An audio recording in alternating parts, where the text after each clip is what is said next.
성도 여러분 안녕하십니까? 오늘도 이른 이 새벽 시간에 하나님의 말씀을 나누고 또 기도하기 위해 모인 모든 성도님들을 진심으로 환영합니다. 오늘은 전심으로 기도하라라는 주제로 하나님의 말씀의 은혜를 나누고자 합니다. 먼저 하나님의 말씀 예레미야 29장 12절 13절의 말씀을 보도록 하겠습니다. 너희가 내게 부르짖으며 내게 와서 기도하면 내가 너희들의 기도를 들을 것이요 너희가 전심으로 나를 구하면 나를 찾을 것이요 나를 만나리라. 성도님들께서는 어떠한 일에 최선을 다해 보신 일이 있습니까? 무언가를 위해 전심전력을 다해 본 일이 있으십니까? 그리고 그러한 노력 끝에 무엇을 얻으셨습니까? 오늘의 말씀의 주제처럼 우리는 기도를 하되 전심으로 기도를 해야 합니다. 전심으로 기도한다는 말이 무슨 뜻인지 알고 계십니까? 우리는 때로 기도하는 중에 생각이 방황할 때가 있습니다. 쉽게 말해 다른 생각을 할 때가 있다라는 것이죠. 그래서 제대로 집중을 하지 못할 때도 있습니다. 우리는 우리의 삶이 매우 불안한 상황에 있다 하더라도 하나님의 도우심으로 기도에 전념하도록 자신을 훈련시켜야 합니다. 우리는 죽을 수밖에 없는 우리의 인생이 하나님 덕분에 지탱될 수 있음을 깨닫고 하나님께 전적인 헌신을 해야 합니다. 자, 오늘의 말씀을 통하여 전심으로 하는 기도에 대한 이해와 결심이 있기를 바랍니다. 첫 번째로 우리에게 다윗과 같이 씨름하는 기도의 정신이 필요합니다. 교회 증언 4권에 있는 글입니다. 가장 열렬하고 열정적이고 번민하는 기도, 다윗이 부르짖으면서 드린 그런 기도가 필요하다. 하나님이여 사슴이 시냇물을 찾기에 갈급함 같이 내 영혼이 주를 찾기에 갈급하나이다. 내 영혼이 여호와의 궁정을 사모하여 쇠약하며 내 마음과 육체가 생존하시는 하나님께 부르짖나이다. 이것은 훌륭한 시편 기자가 소유한 것과 똑같이 씨름하는 기도의 정신이다.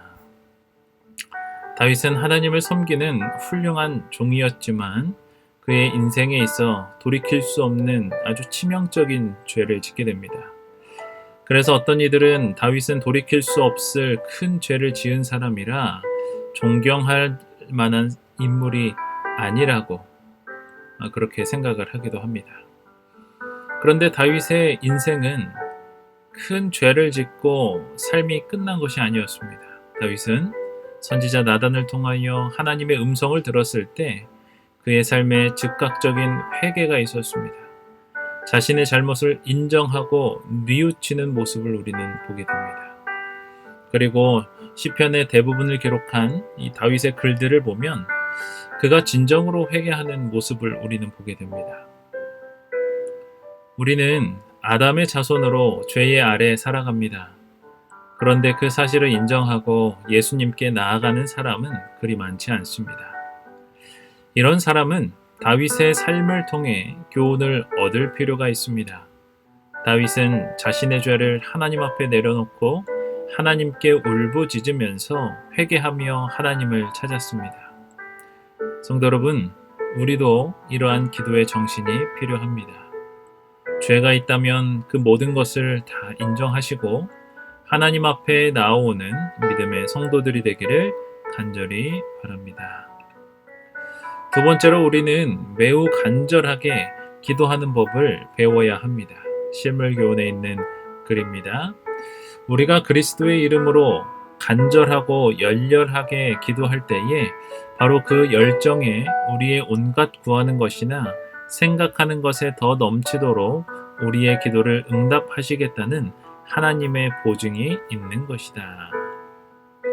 하나님께서는 그에게 구하는 모든 것을 다 주실 것입니다. 게으르며 반신반의하는 기도는 하늘로부터 응답을 받지 못할 것입니다. 하나님은 마태복음 7장에서 구하라 그리하면 너희에게 주실 것이요 찾으라 그리하면 찾아낼 것이요 문을 두드리라. 그리하면 너희에게 열릴 것이니 구하는 이마다 받을 것이요 찾는 이는 찾아낼 것이요 두드리는 이에게는 열릴 것이니라고 말씀하셨고, 또 마가복음 11장 24절에서는 그러므로 내가 너희에게 말하노니 무엇이든지 기도하고 구하는 것은 받은 줄로 믿으라. 그리하면 너희에게 그대로 되리라고 말씀하셨습니다. 이와 같이 기도에 대한 하나님의 보증을 기억하기를 바랍니다. 우리의 간절한 기도에 하나님은 분명히 응답해 주실 것입니다. 세 번째로 기도를 통한 위대한 승리를 얻는 방법이 있습니다. 그 방법은 무엇일까요? 부조와 선지자에 있는 글입니다. 그리스도교나 그리스도인 개개인들에게 이르러 오는 가장 위대한 승리들은 그들의 재능이나 교육이나 재물이 인간의 어떤 호의로 얻어지는 것이 아니다. 그것들은 열렬하고 필사적인 믿음으로 전능하신 능력의 팔에 매달릴 때에 하나님이 함께 하시는 기도의 밀실에서 얻어지는 승리들이다. 오늘 나를 있게 하신 분은 하나님이십니다. 이 사실을 우리 성도님들께서 인정하십니까? 이 사실을 인정할 때에 우리는 신앙과 기도를 하나님께 드릴 수가 있습니다. 나의 의지와 노력으로 이루는 것은 한계가 있습니다. 나의 재능과 능력과 경제력은 나의 노력으로만 얻어지는 것이 아닙니다. 기도의 시간을 통하여 하나님께서 우리에게 주시는 것입니다. 성도 여러분, 올바른 기도의 생활을 통하여 하나님으로 말미암아 승리를 경험하게 되기를 바랍니다. 우리는 기도해야 합니다. 열렬하고 진실하라. 열렬한 기도에는 역사하는 힘이 많다. 야곱처럼 기도로 씨름하라. 고민하라. 예수님은 동산에서 큰 핏방울 같은 땀을 흘리셨다. 그대는 노력을 해야 한다. 우리의 삶에 다가오는 모든 어려움과 고통의 순간에 기도하는 우리 모두가 되기를 간절히 소망합니다. 야곱처럼 예수님을 붙들고 기도해야 합니다. 예수님처럼 기도해야 합니다. 그리할 때에 하나님은 우리에게 길을 보여주시고 이겨낼 힘을 허락해 주실 것입니다. 오늘의 본문의 말씀 예레미야 29장 12절 13절의 말씀 다시 한번 보겠습니다. 너희가 내게 부르짖으며 내게 와서 기도하면 내가 너희들의 기도를 들을 것이요 너희가 전심으로 나를 구하면 나를 찾을 것이요 나를 만나리라. 성도 여러분, 오늘 말씀을 통하여 무엇을 느끼게 되셨습니까? 우리는 오늘 전심으로 기도하라 라는 주제로 함께 살펴보았습니다. 하나님을 섬기고 기도의 자리에 가면 갈수록 사탄의 공격은 더욱 강해질 것입니다.